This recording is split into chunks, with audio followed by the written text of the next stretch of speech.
Party പുറത്താക്കില്ലല്ലോ. Party പറഞ്ഞിട്ടല്ലേ Padmakumar ഈ കള്ളത്തരെല്ലാം കാണിച്ചത്. ഈ ശബരിമല സ്വർണ്ണക്കൊള്ളയിൽ SIT തന്ത്രിമാരുടെ മൊഴി രേഖപ്പെടുത്തിയിട്ടുണ്ട്. അന്വേഷണം അതിനെങ്ങനെ കാണുന്നത്? തന്ത്രിമാരെ മൊഴിയെടുക്കുന്നതിന് മുമ്പ് കടകംപള്ളി സുരേന്ദ്രനെയാണ് അറസ്റ്റ് ചെയ്യേണ്ടത്. കാരണം തന്ത്രിമാരെ മൊഴിയെടുക്കുന്നതിന് ഞങ്ങളാരും എതിരല്ല. പക്ഷേ ഉണ്ണികൃഷ്ണൻ പോറ്റിയും പത്മകുമാറും പറഞ്ഞ കടകംപള്ളി സുരേന്ദ്രനെയും പ്രശാന്തിനെയും എന്താ അറസ്റ്റ് ചെയ്യാത്തത്? അതുകൊണ്ട് തന്ത്രിമാരുടെ മൊഴിയെടുക്കുന്നതിന് മുമ്പ് കടകംപള്ളി സുരേന്ദ്രനെയും പ്രശാന്തിനെയും ഒക്കെ അറസ്റ്റ് ചെയ്തിട്ട് വേണം മറ്റ് നടപടികളിലേക്ക് പോകാൻ. ആദ്യം അറസ്റ്റ് ചെയ്ത പോറ്റിയും മുരാരി ബാബുവും കടകംപള്ളി സുരേന്ദ്രൻ്റെയും പ്രശാന്തിൻ്റെയും എല്ലാം കൃത്യമായിട്ടുള്ള പങ്കാളിത്തം ഈ കേസിൽ മൊഴിയായി നൽകിയിട്ടുണ്ട്.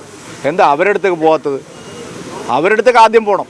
ഇത്രയും വലിയ വിവാദങ്ങളുണ്ടായിട്ടും ഈ ശബരിമല സ്ത്രീ പ്രവേശന സമയത്തുണ്ടായിരിക്കുന്ന പോലെ വലിയ പ്രക്ഷോഭങ്ങളിലേക്കൊന്നും BJP കടന്നിട്ടില്ല. അല്ല, അത് അഴിമതി കേസിൻ്റെ അന്വേഷണത്തിൽ ആ നിലയിലുള്ള സമരമല്ല, മറ്റു തരത്തിലുള്ള സമരമാണ്. ജയിലിൽ കിടക്കുമ്പോഴും പത്മകുമാറിന് ഇപ്പോഴും പാർട്ടി പുറത്താക്കിയിട്ടില്ല. പാർട്ടി പുറത്താക്കില്ലല്ലോ. പാർട്ടി പറഞ്ഞിട്ടല്ലേ പത്മകുമാർ ഈ കള്ളത്തരെല്ലാം കാണിച്ചത്. പത്മകുമാർ പിണറായി വിജയൻ്റെ മനസാക്ഷി സൂക്ഷിപ്പുകാരനല്ലേ, പിന്നെ എങ്ങനെ പുറത്താക്കും? അപ്പോൾ വളരെ വ്യക്തമല്ലേ. മുഖ്യ സൂത്രധാരൻ എന്ന് പറയുന്നത് ഒരു സംഘടിത കുറ്റകൃത്യം എന്ന് തന്നെയാണ് പറയുന്നത്. സംഘടിതമായ കുറ്റകൃത്യമാണ്. ക്ഷേത്രങ്ങൾ തകർക്കാനും അവിടുത്തെ സമ്പത്ത് കൊള്ളയടിക്കാനും പാർട്ടി തലത്തിലെടുത്ത തീരുമാനമാണിത്. അതാണ് ശബരിമല സമരകാലത്ത് നമ്മൾ കണ്ടത്. അതിൻ്റെ ഭാഗമായിട്ട് തന്നെയുള്ള കൊള്ളയാണ് നടന്നിരിക്കുന്നത്. ആ കാലത്ത് തന്നെയാണ് ഈ കൊള്ള നടന്നിരിക്കുന്നത്.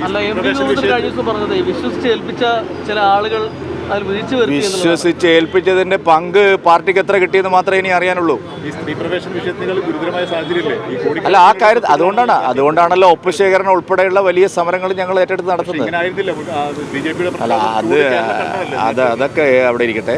സമരം ഞങ്ങൾ ശരിയായ നിലയിൽ നടത്തുന്നുണ്ട്. UDF എന്താ വേണ്ടാത്തത്? അതിനെപ്പറ്റി നിങ്ങൾ അന്വേഷിക്കുന്നില്ലല്ലോ. ഇപ്പോൾ സതീശൻ്റെ ഒരു വാക്കും കേൾക്കുന്നില്ലല്ലോ. ചെന്നിത്തല ഒന്നും മിണ്ടുന്നില്ലല്ലോ. ഞങ്ങൾ മാത്രമേ ഇക്കാര്യത്തിൽ ശരിയായ ഒരു നിലപാടെടുത്തിട്ടുള്ളൂ.